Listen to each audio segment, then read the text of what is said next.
नमस्कार छात्रों, मैं मंजुला बीजोगी, हिंदी शिक्षिका, शरण बसवेश्वर उच्च माध्यमिक पाठशाला चित्रहಳ್ಳಿ ಹೊಳಲ್ಕೆರೆ तालुका चित्रदुर्ग जिला। बच्चों, आज हिंदी वल्लरी तृतीय भाषा हिंदी 10वीं कक्षा का जो पद्य पाठ यानी 11वीं कविता समय की पहचान, इस कविता के बारे में हम जानकारी प्राप्त करेंगे। तो सबसे पहले हम इस कविता के कवि कौन है उसे देखेंगे। समय की पहचान कविता के कवि हैं सियाराम शरण गुप्ता। सियाराम शरण गुप्त और ಹೆಸರು ಏನು, कविಯ ಹೆಸರು सियाराम शरण गुप्ता। हालांकि ನಾವು उनका परिचय भी प्राप्त करेंगे। उसके साथ साथ कविता का आशय, भाव, उद्देश्य और शब्दार्थ को देखते जाएंगे। इधर हम देखेंगे कवि कौन है, सियाराम शरण गुप्त। इनका जन्म कब हुआ? 4 सितंबर 1895 में हुआ। उसके बाद ಅಂದ್ರೆ 4 ಸಿತಂಬರ್ 1895 ಇವರು ಹುಟ್ಟಿದ್ರು। ಇವರು ಎಲ್ಲಿ ಹುಟ್ಟಿದ್ರು ಅಂತ ನೋಡೋದಾದ್ರೆ मध्य प्रदेश के झांसी के चिरगांव में, मध्य प्रदेश के झांसी जिले के चिरगांव में इनका जन्म हुआ। तो पिता कौन है? पिता है सेठ रामचरण कनकने। सेठ रामचरण कनकने। माता का नाम है कौशल्या बाई। माता कौन है? कौशल्या बाई। हिंदी के राष्ट्र कवि मैथिली शरण गुप्त के अनुज। हिंदिಯ ರಾಷ್ಟ್ರ ಕವಿ ನಾವು ಯಾರಂತ ಹೇಳ್ತೀವಿ? ಮೈಥಿಲಿ ಶರಣಗುಪ್ತ ಅವರ ಅನುಜ ಅಂತ ಹೇಳಿದ್ರೆ ತಮ್ಮ, ಸಹೋದರ. ಅಗ್ರಜ ಅಂದ್ರೆ ಅಣ್ಣ ಆಗ್ತಾನೆ, ಆದ್ರೆ ಇವರು ಯಾರು? ಮೈಥಿಲಿ ಶರಣಗುಪ್ತ कविಯ तಮ್ಮ, सहोदर। इनके जो प्रमुख रचनाएं हैं मौर्य विजय, अनाथ, विषाद, आर्द्रा, आत्मोत्सर्ग, मृण्मयी, बाबू, नकुल आदि। इನ್ನು ಆದಿ ಅಂದ್ರೆ ಮುಂತಾದವು ಅಂತ ಅರ್ಥ। ಯಾವ್ಯಾವ್ದು ನೋಡಿದ್ವಿ ನಾವು? ಮೌರ್ಯ ವಿಜಯ್, अनाथ, विषाद, आर्द्रा, आत्मोत्सर्ग, मृण्मयी, बाबू, नकुल ಮುಂತಾದವು। ಮುಂತಾದವು ಅನ್ನೋದಲ್ಲ, ಇನ್ನು ಮುಂತಾದವು ಇದಾವೆ ಅಂತ ಅರ್ಥ। ಹಾಗಾದ್ರೆ पुरस्कार के बारे में हम देखते हैं तो नागरी प्रचारिणी सभा वाराणसी से, हिंदी नागरी प्रचारिणी सभा ವಾರಣಾಸಿಯಿಂದ ಸುಧಾಕರ್ ಪದಕ್, ಸುಧಾಕರ್ ಅನ್ನುವಂತಹ ಪದವಿಯನ್ನ ಕೊಟ್ಟಿದ್ದಾರೆ। ಇವರ ಮರಣ ಯಾವಾಗ ಆಯ್ತಪ್ಪ ಅಂತ ಹೇಳಿದ್ರೆ 29 ಮಾರ್ಚ್ 1963। 1895 ಹುಟ್ಟಿದ್ರು, 1963 ನಿಧನ ಹೊಂದಿದ್ರು। हम यहाँ पर जो देखते हैं ಇವರಿಗೆ ತುಂಬಾ ದೀರ್ಘಕಾಲದ ಅನಾರೋಗ್ಯ ಕಾಡ್ತಾ ಇತ್ತು, ಆ ಕಾರಣದಿಂದ ಅವರು ತೀರ್ಕೊಳ್ತಾರೆ। ಅವ್ರ ಬಗ್ಗೆ ನಾವಿಲ್ಲಿ ಯಾವ್ಯಾವ ಭಾಷೆಯನ್ನ ಕಲ್ತಿದ್ರು ಅನ್ನೋದನ್ನ ಹೇಳ್ತಾ ಹೋಗ್ತೀನಿ। कवि सियाराम शरण गुप्त का जन्म आयತು, पिता आयತು, तो उसके बाद ಪ್ರಾರಂಭಿಕ ಶಿಕ್ಷಾ ಅಂತ ಹೇಳ್ತಾರೆ। ಪ್ರಥಮ ಶಿಕ್ಷಣ ಅಂದ್ರೆ ಪ್ರಾಥಮಿಕ ಶಿಕ್ಷಣದ ನಂತರ उन्होंने गुजराती, अंग्रेजी तथा उर्दू भाषा सीखी। हिंदी के साथ साथ गुजराती और उर्दू और अंग्रेजी 3 ಭಾಷೆಗಳನ್ನ ಅವರು ಕಲಿತಾರೆ। 1921 महात्मा गांधी जी के संपर्क में आकर वर्धा में रहे। ಇವರಿಗೆ ಮಹಾತ್ಮ ಗಾಂಧಿಯವರ ಮೇಲೆ ಸ್ವಲ್ಪ ಪ್ರಭಾವ ಕೂಡ ಇತ್ತು, ಅವರ ಮೇಲಿನ ಪ್ರಭಾವ ಕೂಡ ಇರೋದ್ರಿಂದ ವರ್ಧಾದಲ್ಲಿ ಬಂದು ನೆಲೆಸಿದ್ರು। ಈ ತರಹ ಒಂದು ಸಂಕ್ಷಿಪ್ತ ಪರಿಚಯವನ್ನ ನಾವು ಇಲ್ಲಿ, ಯಾರ ಪರಿಚಯ? यहाँ पर सियाराम शरण गुप्त जी का परिचय हम प्राप्त किए। तो उसके साथ साथ हम देखेंगे कविता का शीर्षक ಏನಿದೆ, ಕವಿತೆಯ ಒಂದು ತಲೆ ಬರಹ ಏನ್ ಕೊಟ್ಟಿದ್ದಾರೆ, ಸಮಯ ಕಿ ಪಹಚಾನ್. ಪಹಚಾನ್ ಅಂದ್ರೆ ಅರಿವು, ತಿಳ್ಕೊಳ್ಳೋದು. ಯಾವುದರ ಬಗ್ಗೆ, ಸಮಯದ ಅರಿವು. ಸಮಯ ಅಂದ್ರೆ ಏನು, ಎಷ್ಟು ಪ್ರಮುಖವಾದದ್ದು, ಎಷ್ಟು ನಾವು ಅದಕ್ಕೆ ಇಂಪಾರ್ಟೆನ್ಸ್ ಅನ್ನ ಕೊಡಬೇಕು ಅನ್ನೋದರ ಬಗ್ಗೆ, ಸಮಯದ ಬಗ್ಗೆ, ಮಹತ್ವದ ಬಗ್ಗೆ ನಮಗೆ ತಿಳಿಸಿ ಹೇಳ್ತಾ ಹೋಗ್ತಾರೆ. तो इसमें शब्द आते हैं, नए शब्द ಉದ್ಯೋಗಿ ಅಂತ ಇದೆ. ಉದ್ಯೋಗಿ ಅಂದ್ರೆ ಯಾರು, ಉದ್ಯೋಗ ಮಾಡೋದು. ಹಾಗಾದ್ರೆ ಅವನಿಗೆ ಏನಂತೀವಿ, ಪರಿಶ್ರಮಿ, ಮೆಹನತಿ ಅಂತ ತಗೋಬೇಕು. ಶ್ರಮ ವಹಿಸಿ ದುಡಿಮೆ ಮಾಡೋನೇ ಉದ್ಯೋಗಿ. उसके बाद ಸೌಖ್ಯ. ಸೌಖ್ಯ ಅಂದ್ರೆ ಸೌಖ್ಯವಾಗಿದ್ದೀರಾ ಅಂತ ನಾವು ಕನ್ನಡದಲ್ಲೂ ಕೇಳ್ತೀವಿ ಅಲ್ವಾ. सौख्य का अर्थ होता है सुख. उसके बाद आलस. आलस का अर्थ है आलस्य, ಸೋಮಾರಿತನ, ಕಾಮಚೋರಿ, ಮೈಗಳ್ಳ, ಕೆಲಸ ಕಳ್ಳ ಅಂತ ನಾವೆಲ್ಲ ಹೇಳ್ತೀವಿ ಅಲ್ವಾ. ಯಾರು ಇದರಲ್ಲಿದ್ದೀರಿ, ಯಾರು ಇಲ್ವಾ? ಸರಿ, ಹಾಗಿದ್ರೆ ಆಲಸ್ ಅಂದ್ರೆ ಸೋಮಾರಿತನ, ಆಲಸ್ಯ, अर्थ आयतु. उसके बाद बहाना. ये कामचोरी करने वाले कैसे कर रहते हैं, बहुत बहाना बनाते हैं.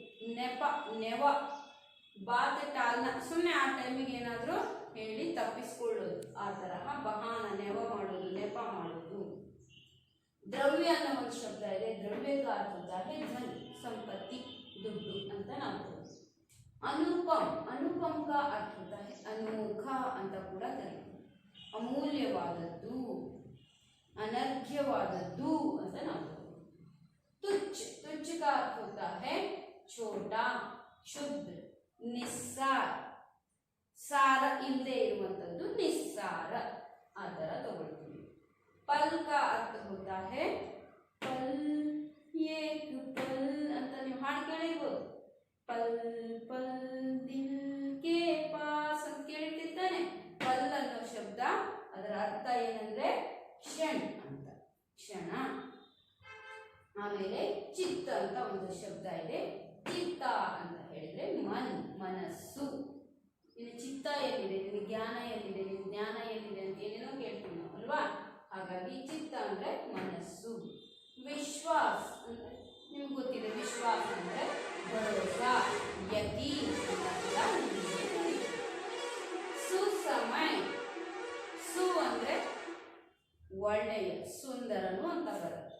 ಸಮಯ ಅಂದ್ರೆ ಸಮಯ, ಅಚ್ಚಾ ಸಮಯ, ಒಳ್ಳೆಯ ಸಮಯ, ಒಳ್ಳೆಯ ಗಳಿಗೆ. तो सर्वदा, सर्वदा सुखी रहो ಅಂತ ಹೇಳಿದ್ರೆ ಸದಾ ಕಾಲ, ಯಾವಾಗಲೂ, ಹಮೇಶ, ಸದಾ ಅಂತ ಕೂಡ ನಾವು ಹೇಳ್ತೀವಿ. ಸದಾ ಎನ್ನ ಹೃದಯದಲ್ಲಿ ವಾಸ ಮಾಡು ಶ್ರೀಹರಿ ಅಂದ್ರೆ ಏನು, ಸದಾ ಅಂದ್ರೆ ಯಾವಾಗಲೂ ನನ್ನ ಮನಸ್ಸಿನಲ್ಲಿ ವಾಸಿಸು ಏ ಹರಿ ಅಂತ ಅದಕ್ಕೆ ಹೇಳ್ತಾರೆ. ಆದ್ರೆ ಇಲ್ಲಿ ಅದಲ್ಲ, ಸದಾ ಅಂದ್ರೆ ಅಷ್ಟೇ ನೀವು ತಗೋಬೇಕು. ಸದಾ का अर्थ होता है ಹಮೇಶಾ, ಯಾವಾಗಲೂ. ಹಾಗಾದ್ರೆ ನಾವು ಶಬ್ದಾರ್ಥಗಳನ್ನು ನೋಡಿದ್ವಿ. उसके बाद कवि परिचय को भी देखा. तो कविता का आशय क्या है अब देखते जाएंगे. कविता का आशय क्या है,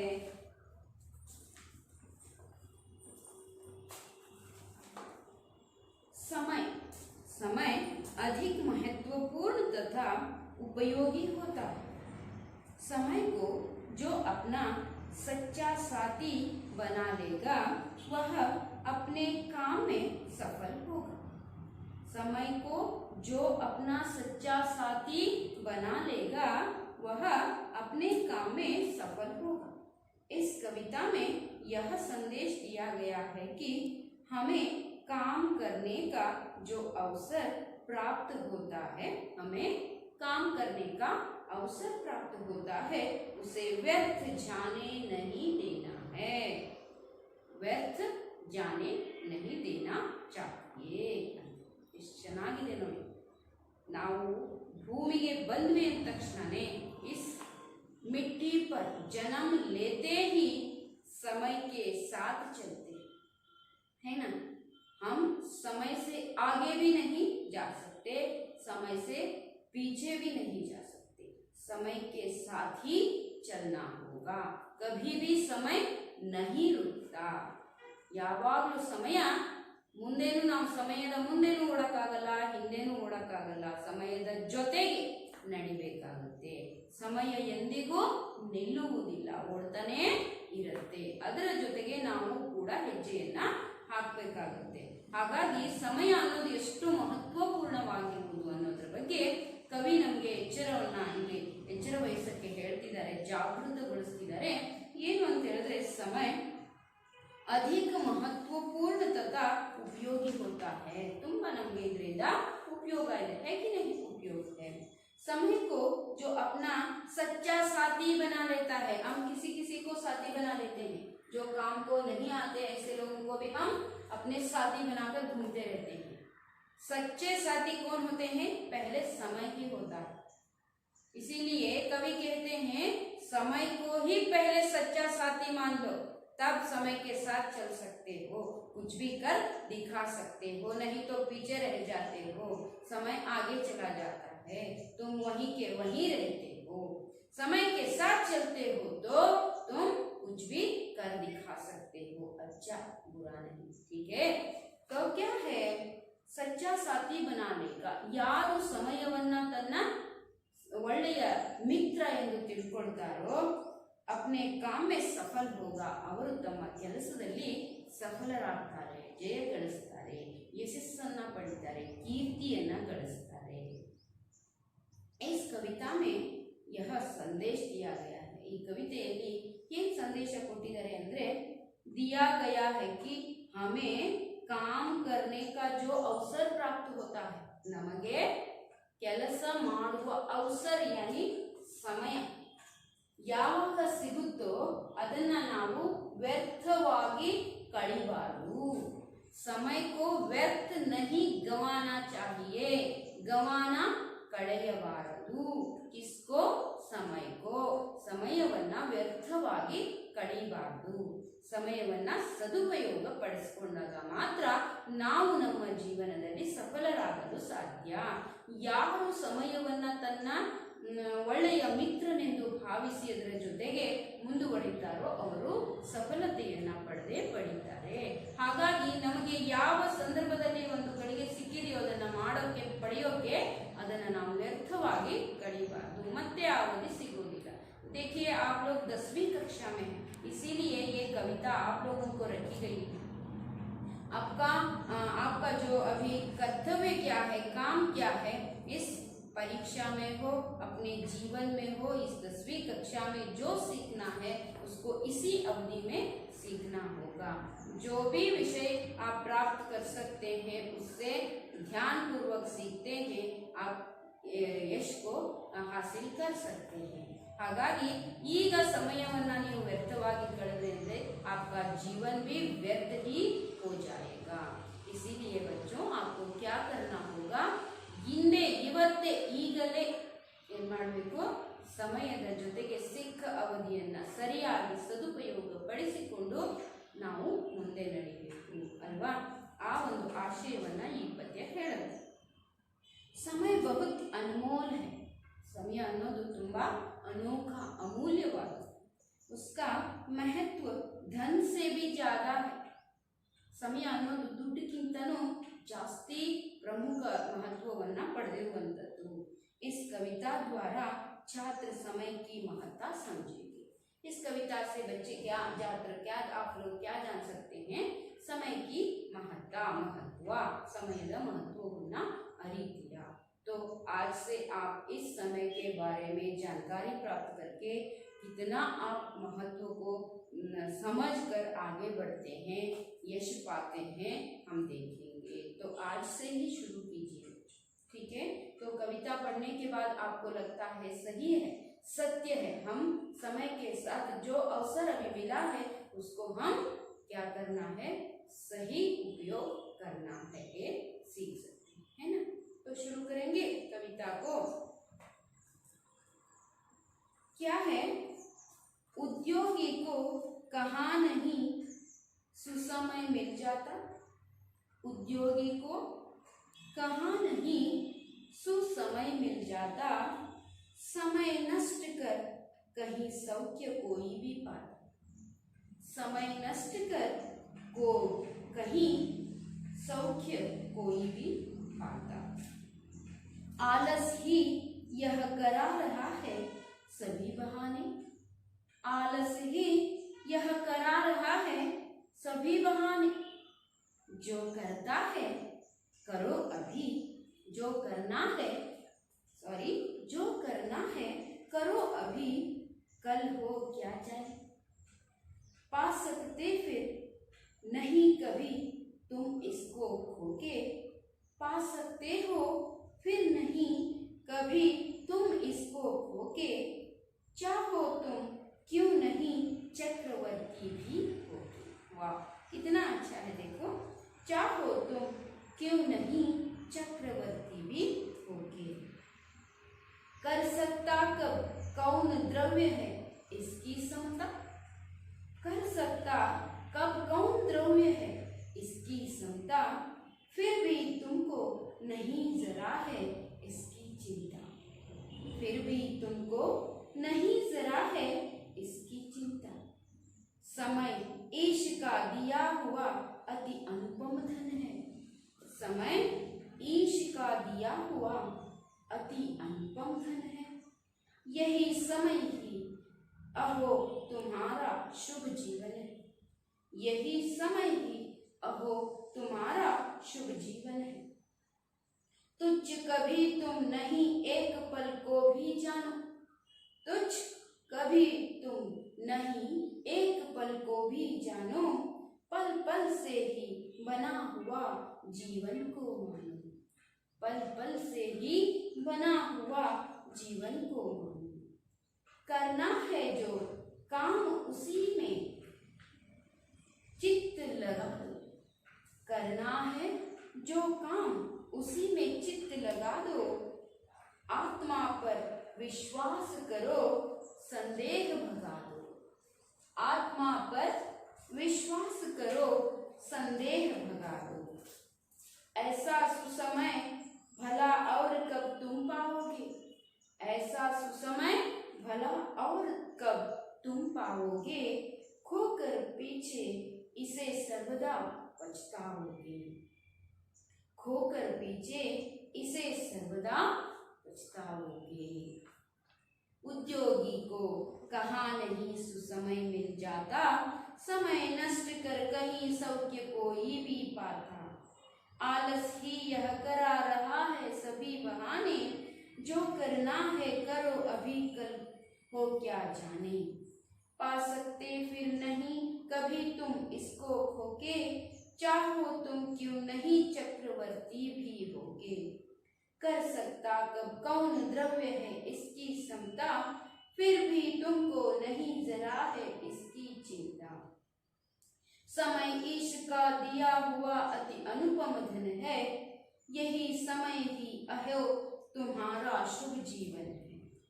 तुझ कभी तुम नहीं एक पल को भी जानो, पल पल से ही बना हुआ जीवन को मानो। करना है जो काम उसी में चित्त लगा दो, आत्मा पर विश्वास करो संदेह भगा दो। ऐसा सुसमय भला और कब तुम पाओगे, खोकर पीछे इसे सर्वदा पछताओगे। ಇಷ್ಟು ಚೆನ್ನಾಗಿದೆ ಅಲ್ವಾ ಕವಿತೆ. ತುಂಬ ಸುಂದರವಾದ ಶಬ್ದಗಳ ಜೋಡಣೆಯನ್ನು ನಾವು ಕಾಣ್ತೀವಿ, ಸುಂದರವಾದ ಭಾವನೆಗಳನ್ನು ಹೆಣೆದಿರುವುದನ್ನು ಕಾಣ್ತೀವಿ, ಸುಂದರವಾದ ವಿಷಯವನ್ನು ಹೊಂದಿಸಿರುವುದನ್ನು ಕಾಣ್ತೀವಿ. ಸುಂದರವಾಗಿ ಪದ್ಯವನ್ನು ಹಾಡಲು ಸಹ ನಾವು ಇದರಿಂದ ಕಲಿತೀವಿ. ನಮ್ಮ ಜೀವನದಲ್ಲಿ समय ಎಷ್ಟು ಪ್ರಮುಖವಾದದ್ದು, यानी हमारे जीवन में समय की महत्ता क्या है, इसे कहने के लिए कवि इस प्रकार कहते जाते हैं। इसे सुनते ही मन प्रफुल्लित हो जाता है और कुछ करने के लिए जागृत होता है, उतावला हो जाता है, हमारी आंखें तरसती हैं, हमारे हाथ फड़फड़ाते हैं।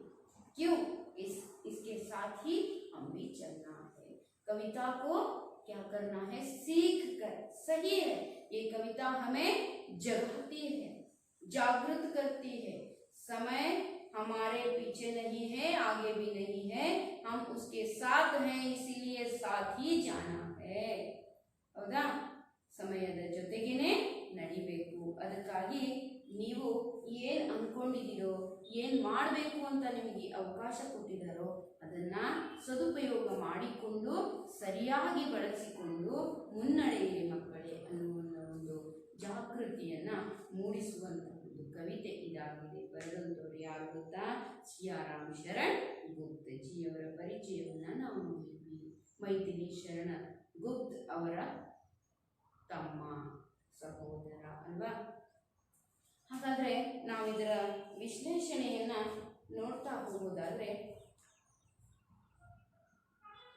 ಏನಿದೆಯಪ್ಪ ಇಲ್ಲಿ ಅಂತ ಹೇಳಿದ್ರೆ, ಉದ್ಯೋಗಿ ಕೋ ಕಹಾ ನಹಿ ಸುಸಮಯ ಮಿಲ್ ಜಾತ. ಉದ್ಯೋಗಿಗೆ ನಮ್ಗೆ ಯಾವಾಗ ಪರಿಶ್ರಮಿಗೆ ಸುಸಮಯ ನಹಿ ಮಿಲ್ ಜಾತ, ಯಾವಾಗ ಸಿಗಲ್ಲ, ಕಬ್ ನಹಿ ಮಿಲ್ತಾ.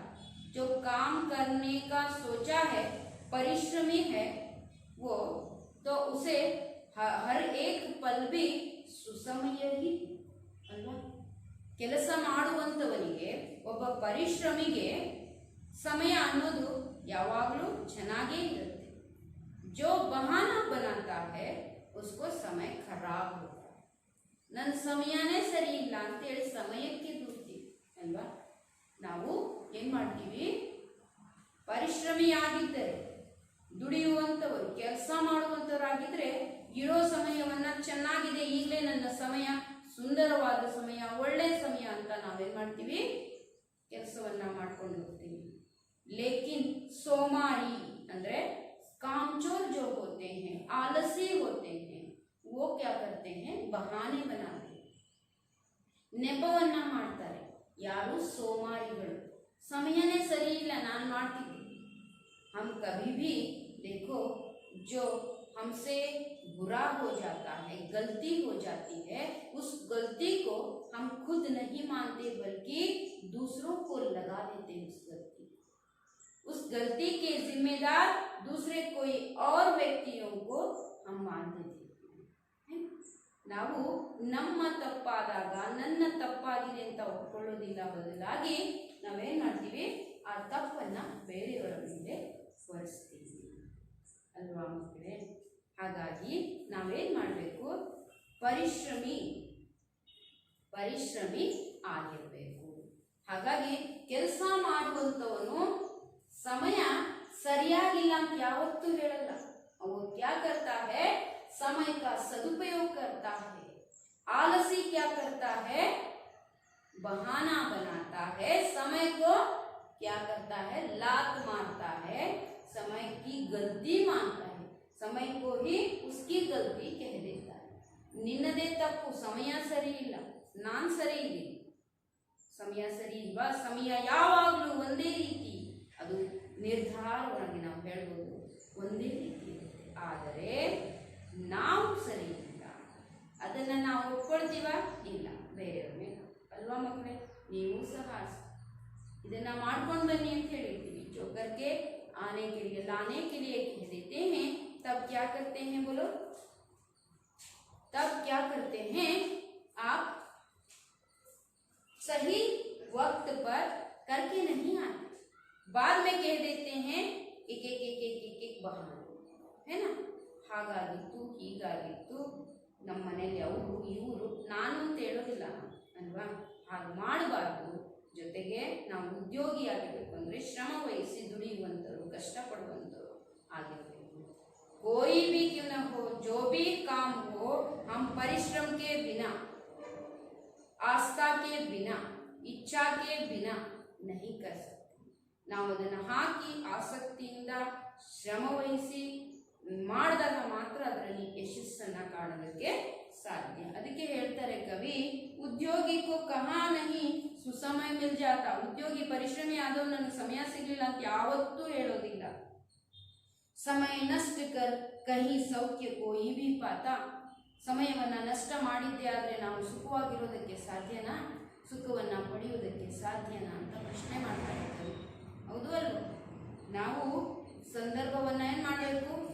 ಕಷ್ಟಪಟ್ಟು ದುಡಿದು ಸರಿ ಮಾಡ್ಕೋಬೇಕು. ಬದಲಾಗಿ ನಾವು ಅದನ್ನ ಮಾಡದೆ ಸಮಯಕ್ಕೆ ದುಡಿದ್ರೆ ಸುಖ ನಮಗೆ ಸಿಗೋಕೆ ಸಾಧ್ಯನೇ ಇಲ್ಲ, ಚಾನ್ಸೇ ಇಲ್ಲ ಅಂತ ಹೇಳ್ತಾರೆ. ಆಲಸ್ ಹಿ ಯಹ ಕರಾ ರಹಾ ಹೈ ಸಭಿ ಬಹಾನೆ. ಆಲಸ್ಯ ನಮ್ಗೇನ್ ಮಾಡ್ತಾ ಇದೆ, ಈ ನೆಪವನ್ನ ಮಾಡಿಸ್ತಾ ಇದೆ. ಕೆಲಸ ಮಾಡೋರಾದ್ರೆ ಕರೆಕ್ಟ್ ಟೈಮಿಗೆ ಮಾಡ್ತೀವಿ, ಸಮಯ ಸರಿಯಾಗಿದೆ ಅಂತೀವಿ. ನಮಗ್ ಮನಸ್ಸಿಲ್ಲ ಅಂದಾಗ ಸಮಯಕ್ಕೆ ದುಡ್ತೀವಿ, ಆಲಸ್ಯವನ್ನ ಮಾಡ್ತೀವಿ. ಇದೆಲ್ಲ ಕೆಲಸ ಯಾರು ಮಾಡಿಸ್ತಿದ್ದಾರೆ ನಮ್ಮಿಂದ ಅಂದ್ರೆ ಸೋಮಾರಿತನ. ಆಲಸ್ ಹಿ ಕರಾ ರಹಾ ಹೈ, ಆಲಸ್ಯನೇ ನಮ್ಮಿಂದ ಮಾಡಿಸ್ತಾ ಇದೆ. ಸಭಿ ಬಹಾನೆ, ಎಲ್ಲ ನೆಪವನ್ನ ಮಾಡಿಸ್ತಾ ಇದೆ. ಜೋ ಕರ್ನಾ ಹೈ ಕರೋ ಅಭಿ, ಏನ್ ಮಾಡ್ಬೇಕು ಅನ್ಕೊಂಡಿದೀಯಾ ಅಭಿ ಕರೋ, ಈಗಲೇ ಮಾಡು. ಕಲ್ ಹೋ ಕ್ಯಾ ಜಾನೆ, ನಾಳೆ ಇದೆಯೋ ಇಲ್ವೋ ಯಾರಿಗ್ ಗೊತ್ತು. ಇವತ್ತೇ ಆ ಕೆಲಸವನ್ನ ಮಾಡು, ನೆಪವನ್ನ ಮಾಡಬೇಡ. ಸಮಯದ ಜೊತೆಗೆ ಪರಿಶ್ರಮಿಯಾಗಿ ಆಸಕ್ತಿಯಿಂದ ಕೆಲಸವನ್ನ ನಿರ್ವಹಿಸು ಅಂತ ಹೇಳ್ತಾರೆ. जो अगला भाग है हम अगली अवधि में देखते जाएंगे बच्चों। आपको क्या करना है, कवि परिचय, शब्दार्थ और इस कविता का आशय को जानकर आना है। और ऐसे ही कुछ शब्द हैं उनको लिखकर उसके अर्थ लिखकर लाना है, ठीक है। इससे पहले एक वाक्य के 2 प्रश्न आ जाते हैं, उसका उत्तर लिखकर आइए। धन्यवाद।